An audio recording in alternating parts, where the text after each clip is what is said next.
दुर्भाग्यपूर्ण ये बात और ज्यादा इसलिए हो जाती है कि जब गोली मारने की जो घटना हुई उसके पहले बिहार को लेकर गाली गलौज किया गया, ये कहा गया कि तुम बिहारी लोग यहाँ आते हो, घर बना लेते हो, रहते हो और हम लोग कुछ नहीं कर पाते। देखिए, ये कोई आइसोलेटेड मामला नहीं है कि एक घटना हो। ये दरअसल इसलिए आज हम लोग को देखना पड़ रहा है दिल्ली जैसी जगह पर, जो मुझे लगता है कि शायद इस तरह की घटना शायद पहली बार हुई है दिल्ली में कि किसी को किसी क्षेत्र की वजह से गोली मार दी।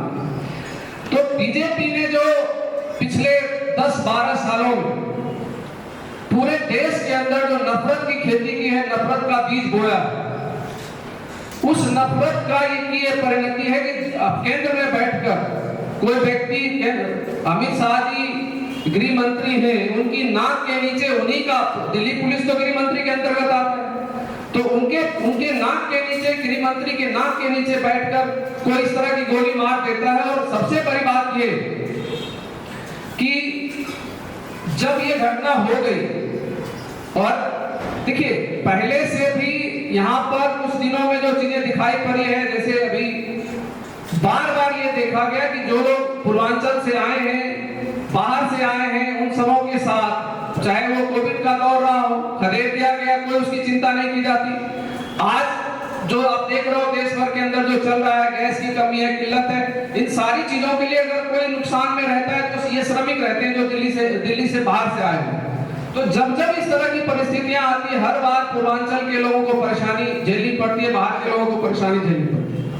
तो पहली बात तो यह है कि हम सारे लोग, चूंकि ये लोग बार बार डबल इंजन, ट्रिपल इंजन की बात करते हैं, दिल्ली में तो सारा इंजन बीजेपी का ही है और सारे इंजन वाले शासक, आज मुझे लगता है कि 10 या 11 दिन हो गए इस घटना के, 13वां दिन, आज 13वीं है, 13 दिन हो गए। परिवार हम सबके सामने बैठा है, जो परिवार की परिस्थिति है वो अभी राहुल जी बताएंगे, लेकिन जो हम लोगों को पता चला है कि परिवार में जो कमाने वाले, जो पांडव कुमार जी थे, वो गीग वर्कर थे, वहाँ डिलीवरी का काम करते थे। बारे में संक्षिप्त में अपनी पीड़ा को मैं जाऊँ माइक को।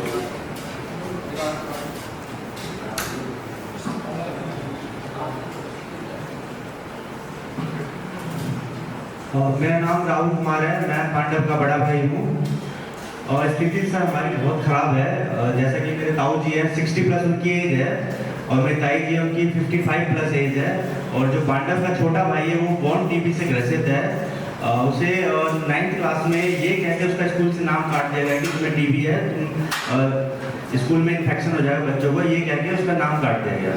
और उसकी जो छोटी बहन है उसकी दहेज हत्या 3 साल पहले दहेज हत्या कर दी गई थी। तो उसकी एक लड़की है जो वो भी पांडव के साथ ही रहती है। तो ये स्थिति से जो घर में बिल्कुल ही माहौल कुछ नहीं, मतलब खराब हो चुका है बिल्कुल ही। तो सर मैं ये कहना चाहूँगा कि जो पांडव को जिसने जो मारा है बिना गलती के, और हमारी बात जो हो रही थी बिहारी भाषा में हो रही थी बात सब भाइयों की मेरे, तो वो बिहारी बात सुन के मारा है और बिहारी कह के मारा है। तो ये सर बहुत गलत है और सर हम बिहारियों को, मतलब बिहार जितने भी आते हैं सर, ये कह के मारा है। तो मैं सर चाहता हूँ कि ना उसे 3 महीने के अंदर फास्ट ट्रैक में ला के उसे कड़ी से कड़ी सजा दी जाए और मेरे परिवार को मेरे छोटे भाई को कम से कम एक सरकारी नौकरी और उचित मुआवजा दिया जाए। दुकान आप देखोगे पूर्वांचल के लोग मेहनत करते हैं, आम लोगों की जिंदगी के लिए खड़े रहते हैं। इन्हीं की माँ, पांडव की माँ, वो दूसरे के घर में चौका पोछा करते हैं। वहाँ लगभग लोग, हम घरों में जाकर के हमारी बिहार की माँ अपने बच्चों के परवरिश के लिए मेहनत करते हैं, उसके पिताजी मजदूरी करते हैं जो बगल में बैठे हैं। हम मजदूरी से लेकर ऊपर तक आम जीवन के दैनिक जीवन में सबसे बड़ी भूमिका बिहार और पूर्वांचल के लोगों की रही है और है।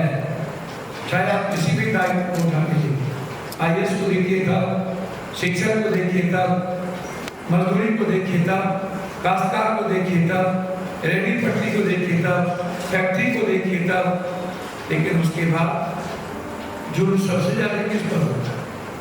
हमें आप इंसान क्यों नहीं मानते? पूर्वांचल और बिहार के लोगों को गाली कब तक दोगे? आप गुजरात में हमको मार के भगा दिए। अभी 1 लाख लोग गुजरात के स्टेशन पर सूरत में खड़ा है, 3 बच्चे पानी के दर पे मर गए। अभी आप महाराष्ट्र में पहले जो गुजरात मराठी बोलेगा वही यहाँ रहेगा, वही टेम्पू चलाएगा, वही मजदूरी करेगा। जो मराठी नहीं बोलेगा वो यहाँ से भागो। हमेशा हम कभी छठ में पीटे जाते हैं, कभी हम किसी अवसर पर पीटे जाते हैं, सरस्वती पूजा करते हैं तब पीटे जाते हैं। जब भी कोई हम अपने परिवार और अपने संस्कार और संस्कृति को लेकर के हमारी पहचान होती है, हमें गाली दी। लेकिन जब पूर्वांचल के बच्चों पर सीने पर गोली मारी आपकी पुलिस ने, गृह मंत्री जी का एक राज है, स्टेट है, आपने एक संवेदना भी नहीं करा, आपने एक ट्वीट तक नहीं किया। आप चुनाव में मस्त रहे, आप बंगाल में मस्त रहे, आप बंगाल में यहाँ आए, यहाँ के मुख्यमंत्री रेखा गुप्ता आते ही सबसे पहले पूर्वांचल के लोगों के घर को जाना शुरू किया, सारी सुविधाएं बंद कर दी। जो सुविधा हमें मिली शीला दीक्षित से लेकर के आज तक, उसी को नाम बदल करके बीच की सरकार बोल रही है मैंने किया, नाम बदल कर, जबकि लगभग वो सुविधा शीला दीक्षित के काल से चल रहा है। आप उस सुविधा को बंद करने लगे। पूर्वांचल से इतना नफरत क्यों? बिहारियों से इतना नफरत क्यों? बिहार से इतना नफरत क्यों?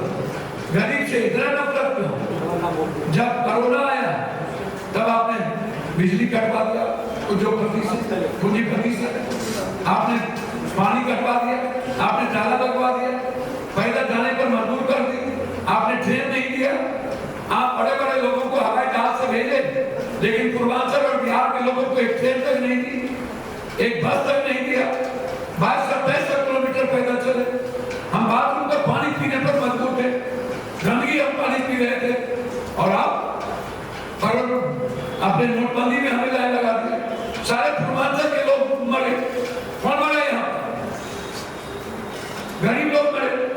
नोटबंदी में आपने हमको ट्राई मांग कर दिया, मोहताज कर दिया।